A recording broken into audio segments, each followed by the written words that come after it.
amenazas son explícitas, onde puxen 4, pero hai bastantes máis. E ora diversifican, entran en núcleo familiar, sinalan profesión, sinalan familia, filla. Bueno, pois está ben. O tema non é menor, É dicir, non sei se lembrades, ao inicio da legislatura, eu sufrín un seguimento e unha serie de ameazas en redes sociais dunha persoa cun pasado vencellado a militancia e a acudir en listas de partidos de extrema dereita.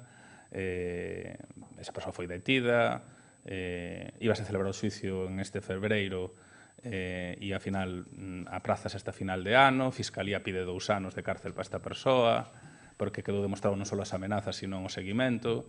Vou derivar todos os pantallazos e todos os documentos dentro dun selecto e rico menú que fun recibindo nas últimas 48 horas e polo menos deixar constar que hai xente que apunta e logo hai xente que dispara e hai xente que ampara e que non mide as consecuencias. Eu creo que a campaña é interesada.